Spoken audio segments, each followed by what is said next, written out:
उठ जा नालायक, सुबह के 8 बजने को है। तुझे एग्जाम नहीं देना क्या? थोड़ी देर और सोने दीजिए ना पापा। तू उठता या फिर मैं तेरे ऊपर पानी फेंकूं? रोज गधों की तरह सोता रहता है, पेपर की कोई टेंशन ही नहीं है। और एक हमारा समय था जब हम पेपर में फेल होने के डर से रात भर पढ़ा करते थे, सो ही नहीं पाते थे। तो क्या अब आप उसका बदला मुझसे लेंगे? मैं 15 मिनट बाद उठ जाऊंगा, आप प्लीज जाइए, मुझे डिस्टर्ब मत कीजिए। इतना कहकर रौनक रजाई ढककर फिर से सो जाता है। तू ऐसा नहीं मानेगा, रुक मैं अभी पानी लेकर आता हूँ।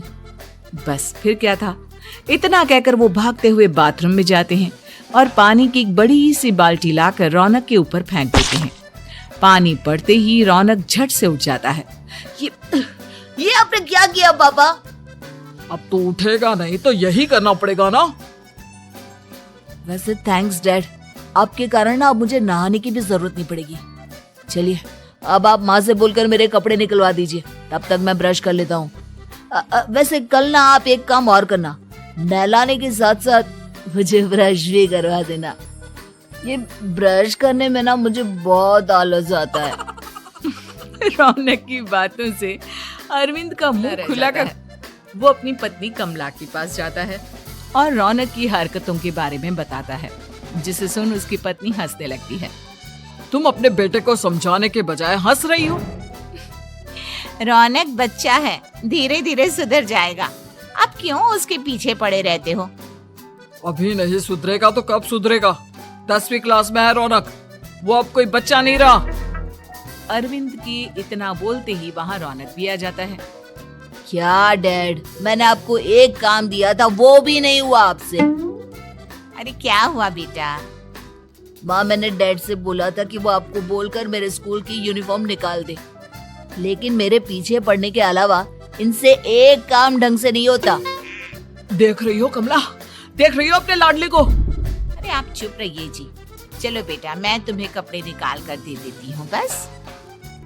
ऐसे ही साल पर साल बीतते जाते हैं, लेकिन रौनक के रवैये में कोई बदलाव नहीं आता। वो पहले से भी ज्यादा आलसी और पूरी तरह अपने माता पिता पर निर्भर हो जाता है। 2 साल बाद पता नहीं कहाँ गायब रहता है पूरे दिन, अब तक तो आ जाना चाहिए था। अरे आप इतनी फिक्र क्यों कर रहे हैं उसकी? दोस्तों के साथ खेल रहा होगा, आ जाएगा अभी। ये कोई टाइम है खेलने का? 10 बजने वाले हैं, इतनी रात में कौन खेलता है? कमला कुछ कहती उससे पहले ही रौनक वहाँ आ जाता है। मम्मी जल्दी से खाना लगा दो, बहुत भूख लग रही है। तुम्हें तब तक खाना नहीं मिलेगा जब तक तुम बता नहीं देते कि इतनी रात गए कहाँ से आ रहे हो। ओ प्लीज डैड, अब आप एसी पे प्रद्युमन बनकर मेरे सर पर बंदूक लेकर मत बैठ जाना। अपनी फालतू की बकवास बंद कर और बता कहाँ से आ रहा है। माँ अब समझाइए ना डैड को। बता देना बेटा, इनको भी तसल्ली हो जाएगी। आप बोल रही हैं तो बता देता हूँ, मैं दोस्तों के साथ मूवी देखने गया था, इसलिए देर हो गई। तो इन सब चीजों में मेरे पैसे उड़ाता है। कभी 1 रुपया कमाने के बारे में सोचा है तूने? जब देखो हवा की तरह पैसे उड़ाता रहता है। माँ अब आप इन्हें चुप करा दीजिए, वरना ना मुझे गुस्सा आ जाएगा। अच्छा क्या कर लेगा? बता ना क्या कर लेगा तू? वैसे बात तो ठीक ही है, मैं कर ही क्या सकता हूँ। पैसे तो फिर भी मैं आपसे ही मांगूंगा ना। चलिए अब ये सब बात छोड़िए और मम्मी मेरे लिए खाना लगा दीजिए। अभी लगा देती हूँ बेटा।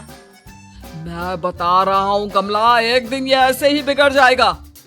ओफो, आप क्यों इतना पीछे पड़े रहते हो मेरे बच्चे के? बात की बाद में देखेंगे, अभी आप शांति से उसे खाना खाने देंगे। अगले दिन डैडी मुझे 10,000 रुपए चाहिए। हाँ? अब इतने पैसे क्यों चाहिए तुझे? डैड आप बिना सवाल किए कभी पैसे नहीं दे सकते क्या? जब तक तू बताएगा नहीं तुझे पैसे भी नहीं मिलेंगे। अरे अब आप अपने बेटे को पैसे भी नहीं दे सकते? नालायक, तेरी उम्र के लोग नौकरी करते हैं और एक तू है जो नौकरी करने का नाम ही नहीं लेता कभी। आप लोगों के होते हुए भला मैं नौकरी क्यों करूं? अरे हम कब तक पैसे देंगे तुझे? तुझे भी तो अपने पैरों पर खड़ा होना होगा ना। कौन सा उधार के पैरों पर खड़ा हूँ? अपने ही तो पैरों पर खड़ा हूँ मैं। इसी तरह रौनक दिन प्रतिदिन लापरवाह होता जाता है।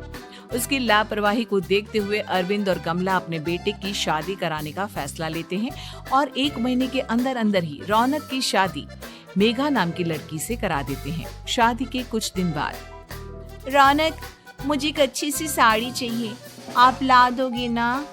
हाँ, क्यों नहीं। कितने तक की आती है साड़ी? यही करीब 5,000 तक की। तुम चिंता मत करो, मैं आज ही डैडी से पैसे मांगकर तुम्हारे लिए साड़ी ले आऊंगा। आप कब तक ऐसे ही अपने पापा से पैसे मांगते रहेंगी? कोई अच्छी सी नौकरी क्यों नहीं कर लेते आप? अरे डैड के होते हुए मुझे नौकरी करने की जरूरत ही क्या है? पर आप ऐसे कब तक उनसे पैसे मांगते रहेंगे? कुछ आपको अपने दम पर भी तो करना होगा ना। अब तुम भी बाकी लोगों की तरह मुझे ज्ञान देना शुरू मत कर देना। साड़ी चाहिए ना तुम्हें, मिल जाएगी बस। इतना कहकर रौनक अपने पिता से पैसे मांगने चला जाता है। डैडी, मुझे 5,000 रुपया चाहिए। अब 5,000 क्यों चाहिए तुझे? वो मेघा को साड़ी चाहिए थी।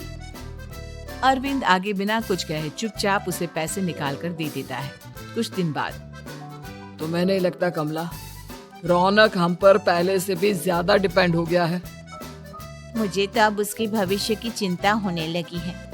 कल को हमें कुछ हो गया तो वो क्या करेगा?